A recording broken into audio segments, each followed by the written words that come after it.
Abel's blood. ஆபேலின் ரத்தம். ஆபேலின் ரத்தத்தை குறித்து இங்க திரும்பவும் பேசப்படுது. ஆதியாகமம் 4ஆம் அதிகாரம், ஆதியாகமம் 4:9. கர்த்தர் காயினை நோக்கி, உன் சகோதரனாகிய ஆபேல் எங்கே என்றார். அதற்கு அவன், நான் அறியேன், என் சகோதரனுக்கு நான் காவலாளியோ என்றான். அதற்கு அவர், என்ன செய்தாய்? உன் சகோதரனுடைய ரத்தத்தின் சத்தம் பூமியிலிருந்து என்னை நோக்கி கூப்பிடுகிறது. ரத்தம். ஆபேல் காயின் 2 பேரும் நிலத்துல இருக்கிறான். இவங்க 2 பேருக்கும் இந்த பலிபீடத்துல நடந்த பிறகு, ஆபேலுடைய காணிக்கையை தேவன் அங்கீகரிச்சிட்ட பிறகு திரும்ப அவங்க வேலைக்கு போயிட்டாங்க.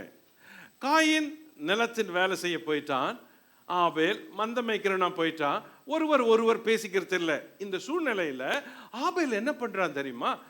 மந்தை மேய்ச்சிட்டே இருக்கிறப்ப ஒரு நாள் ஆபேலின் மந்தைகள் காயினுடைய நிலத்துல போய் மேயுது. அப்போ காயின் சொல்றான், ஹேய் ஹேய், உன் ஆடு என் லேண்ட்ல ஏன் வந்துச்சு? உன் ஆடு என் லேண்ட்ல எதுக்கு வந்துச்சு அப்படின்னு பேச்சு ஆரம்பிக்குது. திஸ் இஸ் மை லேண்ட், அது உன் ஆடுகள் எல்லாம் கூட்டிட்டு போ, இங்க வரக்கூடாது அப்படின்னு பகை தொடருது. அப்போ ஆபேல் கேட்கிறான், ஹேய் காயின், நீ என்ன பேசுற? பாரு, நீ உடுத்தி இருக்கிறது ஏன் ஆடுகளுடைய தோல், நீ குடிக்கிறது ஏன் ஆட்டின் பால், நீ சாப்பிடுறது ஏன் ஆட்டின் மாம்சம். அப்படி இருக்கிறப்ப நீ சாப்பிடுறது நான் மேய்க்கிற மந்தையிலிருந்து வந்தது. இப்படியெல்லாம் இருக்கிறப்ப நீ ஏன் மந்தை உன் லேண்டுக்குள்ள வரக்கூடாதுன்னு சொல்றியே, எப்படி அப்படின்னு கேட்டதுமே காயினுக்கு ரொம்ப கோபம் வருது. கோபம் வந்தப்போ 2 பேருக்கும் பேச்சு வாக்குவாதம் ஆகுது. ஆபேல் சாந்தமாவே பேசுறான், ஆபேல் நியாயமாவே பேசுறான், ஆபேல் தாழ்மையாவே பேசுறான். ஆபேல் பேசுறது காயினுக்கு ரொம்ப பெரிய பகையாச்சு. இப்படி பேச்சு தொடர தொடர தொடர காயினுக்குள்ள இருந்த பகை, கோபம், எரிச்சல், இதனால என்ன பண்ணா, அவன் நிலத்தை உழுது கொள்வதற்கு பயன்படுத்தினானே ஆயுதம், அந்த ஆயுதத்தை எடுத்து காயினை பார்த்து ஓங்கி அடிச்சுட்டான். அடிச்சதும் காயினுடைய ரத்தம் நிலத்துல செதறுது. செதறி பீறிட்டு மந்தைகளுக்குள்ள ஓடுது. இவன் அந்த ஆயுதத்தோட நிற்கிறான். ஆபேல் கீழே விழுந்துட்டான். ஆபேல் கீழே விழுந்ததும் ரத்தம் ஓடுகிறது, துடிக்கிறான். ஆபேலுடைய உயிர் போயிட்டு இப்போ காயினுக்கு என்ன பண்றதுன்னு தெரியல. காயின் இதை எதிர்பார்க்கல. இப்போ காயின் என்ன பண்றான்னா, அப்படியே பார்த்துட்டு நேரா காயின் ஆபேல் மேலே விழுறான். ஆபேல் ஆபேல் ஆபேல் அப்படின்னு கத்துறான். ஆபேல் சத்தம் இல்லை, அவன் எந்த சத்தத்தையும் போட முடியல. ரத்தம் மட்டும் ஓடுது, பீரிட்ட ரத்தம். அவன் மந்தைகளின் மேல செதறடிச்சு நிலத்துல ரத்தம் ஓடுறப்ப அவன் கைகளில ரத்தம், காயின் கைகளில ரத்தம், ஆயுதத்துல ரத்தம், ரத்தமா இருக்குதா? காயினால இனி ஆபேல உயிரோட பார்க்க முடியாத சூழ்நிலை வந்ததும் வேற வழியே தெரியலன்னப்போ அவனே குழிய தோண்டி ஆபேல அடக்கம் பண்ணிட்டு கிளம்புறான். அப்பதான் தேவன் பேசுறாரு, உன் சகோதரனாகிய ஆபேல் எங்கே? உன் சகோதரனாகிய ஆபேல் எங்கே? The blood is an innocent blood. ஆபேலின் ரத்தம் இருக்குதே, very innocent blood. தேவன் அந்த ரத்தத்தை பார்த்து அமைதியா இல்லை. ஏதேன் தோட்டத்தில் தேவன் ஆதாம கேட்டாரு, ஆதாமே நீ எங்க இருக்கிறாய்? உன்னை நிர்வாணி என்று சொன்னவன் யார்? ஏவாளை பார்த்து கேட்டாரு, நீ ஏன் இப்படி செய்தாய்? இப்போ அடுத்த கேள்வி, காயினே, உன் சகோதரன் ஆகிய ஆபேல் எங்கே? தேவன் காயினுடைய சகோதரனை அறிஞ்சவர். அதனாலதான் அந்த ஏவாளுக்கு சொன்ன மாதிரி அந்த சாபத்தை நிறைவு கூட்டுறாரு. உன் ஆசை அவனை பற்றி இருக்கும், அவன் உன்னை ஆண்டு கொள்வான்னு திரும்ப இந்த இடத்துல சொல்லப்படுது. See this, that is that curse. Again you are doing the same thing. Hey Cain, where is your brother now? Hey brother, sister, listen. கிறிஸ்துவுக்குள்ள ஆண்டவர் ஒவ்வொருவரையும் பார்த்து கேட்கிறாரு, உன் சகோதரன் எங்கே? Where is your brother in Christ? இது ஏதோ அந்த குடும்பத்துக்கு மட்டும் நடந்தது இல்லை. இந்த கேள்வி இன்னும் லைவா இருக்குது. இந்த கேள்வி இன்னும் இருக்குது. உங்க சகோதரன் எங்கே? Where is your brother? Where is your sister? Where is he? Where is she now?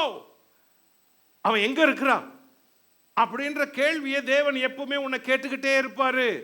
ஏன்னா தேவனுக்கு உன் சகோதரன் ரொம்ப முக்கியம், உன் சிஸ்டர் ரொம்ப முக்கியம், உன் பிரதர் ரொம்ப முக்கியம், உன் வீட்டில் இருக்கிற ஒரு நபர் தேவனுக்கு ரொம்ப முக்கியம். அவர் கேட்டுட்டே இருக்கிறாரு, வேர் இஸ் ஹி? அவன் எங்க போனா? அவன் ஏன் கோயிலுக்கு வரல? அவன் ஏன் பைபிள் வாசிக்கல? அவன் ஏன் ஜபிக்கல? அவன் ஏன் ரட்சிக்கப்படல? அவன் ஏன் கர்த்தரை தேடல? அவன் என்ன பண்றான்? வேர் இஸ் ஹி நவ? See this. அவனுடைய ரத்தம், அந்த ரத்தத்தை குறித்து சொல்றப்ப ஆண்டவர் இயேசு அவன் ரத்தத்தை எப்படி மென்ஷன் பண்றார் பாருங்க. மத்தேயு எழுதின சுவிசேஷம் 23ஆம் அதிகாரம், மத்தேயு 23:35, Matthew 23:35. நீதிமானாகிய ஆபேலின் ரத்தம் முதல் தேவாலயத்திற்கும் பலிபீடத்துக்கும் நடுவே நீங்கள் கொலை செய்த பரகியாவின் குமாரனாகிய சகரியாவின் ரத்தம் வரைக்கும் பூமியின் மேல் சிந்தப்பட்ட நீதிமான்களின் இரத்தப்பழியெல்லாம் உங்கள் மேல் வரும்படியாக இப்படி செய்வீர்கள்.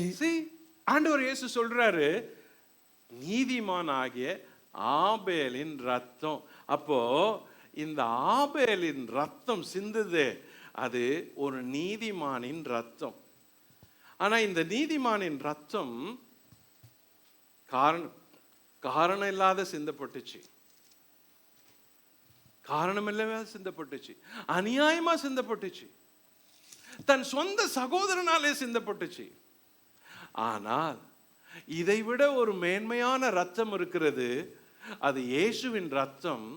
அது காரணத்தோடு சிந்தப்பட்டது, அது ஒரு தேவையோடு சிந்தப்பட்டது.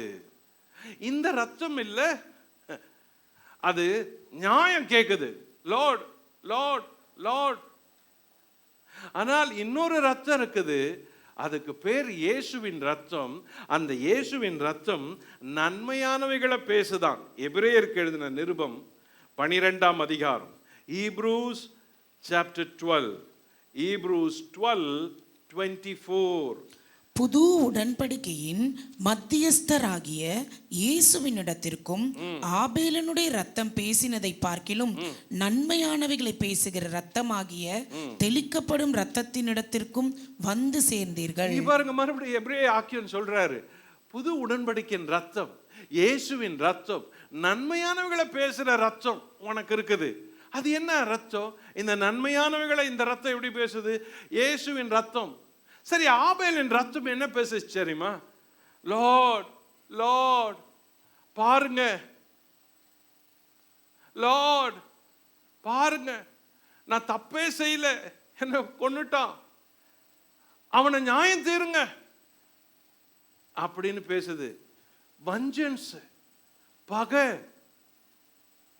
நான் தப்பு செய்யாதப்போ எனக்கு இந்த அநியாயம் நடந்துருச்சு ஆண்டவரே பாருங்க அப்படி சொல்லுது.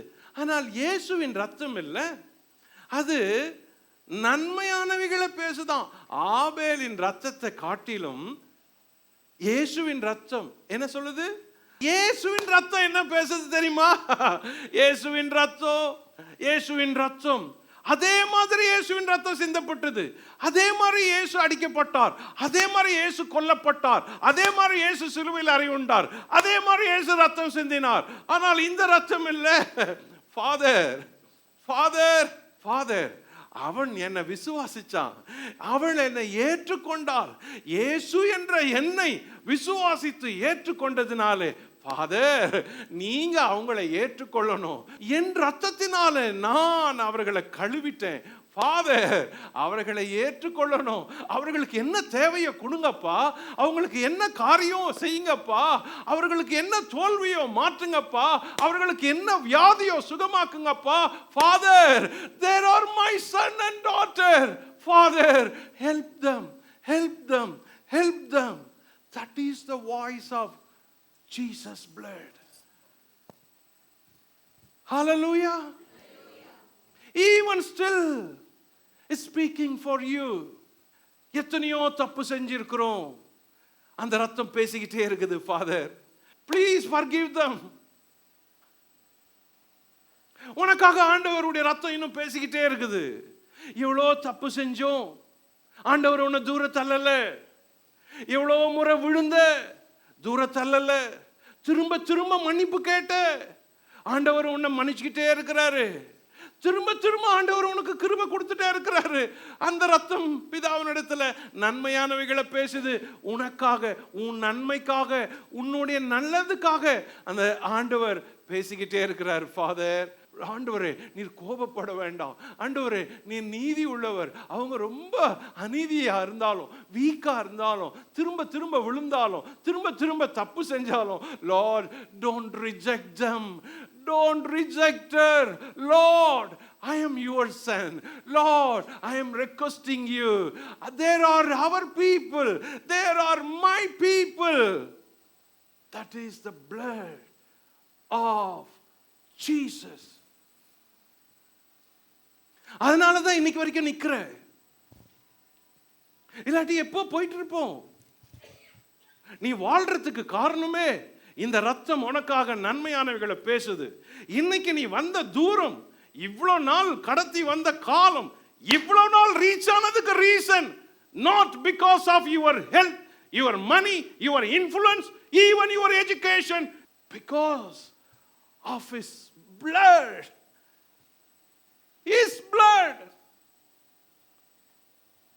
the innocent blood, sinless blood, பாவமில்லாத ரத்தம், குற்றமில்லாத ரத்தம், சுத்தமான ரத்தம். அது உன்னை கழுவி கழுவி கழுவி கழுவி கழுவி அந்த பிதாவின் இடத்துல கொண்டு போய் நிறுத்துகிறதே. அதுதான் உனக்காக இன்றும் நன்மையானவைகளை பேசுகிறது. Hallelujah. Let's thank that blood. Let's thank to Jesus. உனக்காக ஆண்டவர் பேசுறாரு. உனக்காக பேசிக்கிட்டே இருப்பாரு. அந்த ரத்தம் இன்னும் பேசுகிறது. அருமையானவர்களே, ஆபேல் ரத்தம் பேசினதை பார்க்கிலும் இயேசுவின் ரத்தம் உனக்காக பேசும்.